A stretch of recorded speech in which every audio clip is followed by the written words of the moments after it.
हिमाचल प्रदेश में टीजीटी का paper online होगा या फिर ऑफलाइन होगा, जेबीटी की नोटिफिकेशन कब तक आएगी, कितने लोगों ने वन टाइम रजिस्ट्रेशन कर दिया है, इन सभी प्रश्नों के हम लोग यहाँ पे आंसर देंगे और आप लोगों को बताएंगे कि टीजीटी का पेपर ऑनलाइन होगा या फिर ऑफलाइन होगा और जेबीटी की नोटिफिकेशन कब तक आएगी। देखिए, हिमाचल प्रदेश में टीजीटी की जो भर्ती थी उसके जो एप्लीकेशंस मांगे गए थे वो 31 अगस्त तक मांगे गए थे और इसमें आप लोगों को पता है कि 2 या 3 मंथ हो गया कि फॉर्म भरते हुए।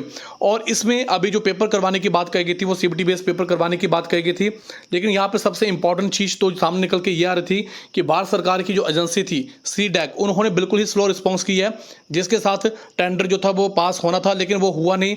अब जो HPRC है उन्होंने सरकार से कहा है कि इस टेंडर को जल्द से जल्द फाइनल किया जाए ताकि भर्ती को जल्द से जल्द करवाया जाए। लेकिन इस समय अगर आप लोग देखेंगे तो HPRC के पास कोई भी एजेंसी नहीं है जो कि ऑनलाइन पेपर कंडक्ट करवाए। अब यहाँ पे अगर हिमाचल प्रदेश राज्य चयन आयोग के पास एजेंसी नहीं है तो फिर क्या सीबीटी बेस्ड पेपर होगा।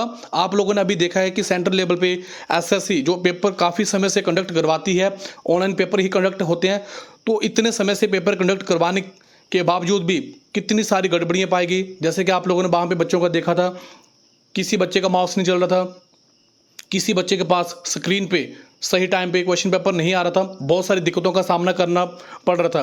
तो अभी यहाँ पे अगर जल्दबाजी में पेपर ऑनलाइन कंडक्ट करवाया जाएगा तो हिमाचल में वैसे भी उस तरह के रिसोर्सेज नहीं है, जिसकी वजह से मुश्किलें बच्चों की जो अब बढ़ने वाली हैं। हिमाचल प्रदेश राज्य चयन आयोग ने जो सीडैक कंपनी एजेंसी है उसके साथ कुछ शर्तें रखी थी। उन्होंने जो पेपर कंडक्ट करवाने के लिए 3 साल का कॉन्ट्रैक्ट करने की बात कही थी, लेकिन इसके बीच में कुछ शर्तें जो थी वो नहीं मानी गई, जिसकी वजह से जो प्रोसेस था वो लेट हो गया। लेकिन अभी जो बात सामने निकल के आ रही है वो यही है कि हिमाचल प्रदेश में अभी पेपर जो ऑफलाइन होना चाहिए, जिसकी वजह से पेपर जो समय पे हो जाए। लेकिन अभी सरकार इसके बारे में क्या सोच रही है, इसके बारे में कुछ भी नहीं कहा जा सकता है। लेकिन पेपर जो अगर ऑफलाइन हो जाता है और नेक्स्ट टाइम जब भी पेपर हो तो तब आप लोग जो वो ऑनलाइन एजेंसी जो भी सीबीटी बेस्ड पेपर आप लोग कंडक्ट करवाना चाहते हैं उसके बारे में सोच सकते हैं। क्योंकि अगर आप लोग सिर्फ ऑनलाइन पेपर कंडक्ट करवाने के बारे में ही सोचेंगे तो इस तरह से काफ़ी टाइम जो वो ख़राब हो जाएगा और बच्चे जो वेट ही करते रहेंगे।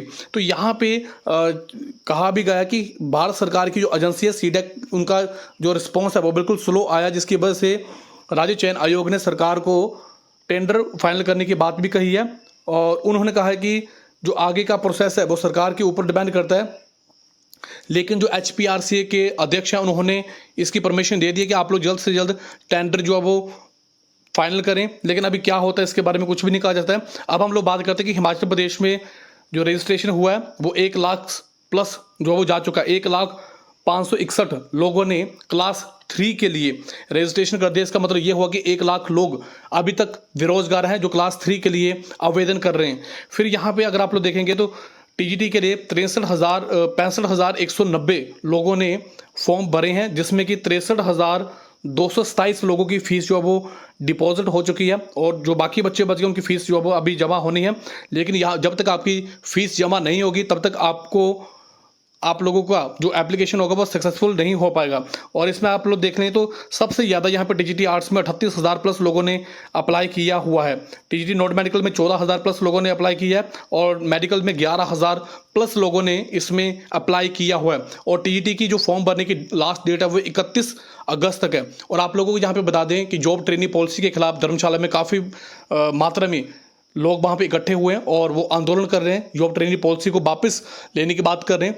अगर आप लोग वहाँ पे उस आंदोलन में नहीं जुड़े हैं तो आप लोग वहाँ पे जाकर अपना सहयोग देख सकते हैं। दूसरी बात करते हैं यहाँ पे हिमाचल प्रदेश में जेबीटी कमीशन भी काफ़ी समय से नहीं आया और बच्चे इसका काफ़ी लंबे समय से इंतजार कर रहे हैं। तो जो कुल मिला के बात सामने निकल के आ रही है वो यही है कि हिमाचल प्रदेश में जब तक आपके टीजीटी के फॉर्म नहीं भरे जाते हैं तब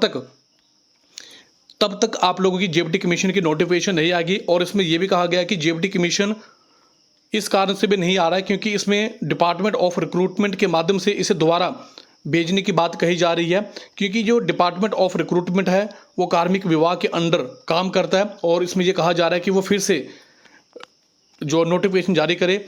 और यहाँ पे कुल मिला के जो सबसे इंपॉर्टेंट चीज़ वो यही है कि हिमाचल प्रदेश में जब तक टीजीटी का प्रोसेस नहीं हो जाता तब तक जेबीटी की नोटिफिकेशन जो वो नहीं आएगी। तो 31 अगस्त तक तो यहाँ पे कोई भी आप लोगों को कोई भी चांस नहीं दिखाई दे रहा कि जेबीटी की यहाँ पे नोटिफिकेशन जो वो जारी की जाएगी। इसके बाद जाके ही आप लोगों को जो अब नोटिफिकेशन देखने को मिलेगी। लेकिन इसमें सरकार का जो रवैया है वो कहीं ना कहीं ढीला नज़र आता हुआ आ रहा है और इसका जो प्रभाव है वो बच्चों के ऊपर पड़ रहा है। आपने 2 साल का एज रिलैक्सेशन दी है, तो इसमें अगर आपने 6 मंथ वैसे ही ख़राब कर दिए या फिर आप लोग इससे ज़्यादा भी समय ख़राब कर सकते हैं, तो फिर 2 साल जो एज रिलैक्सेशन देने का फ़ायदा क्या हुआ।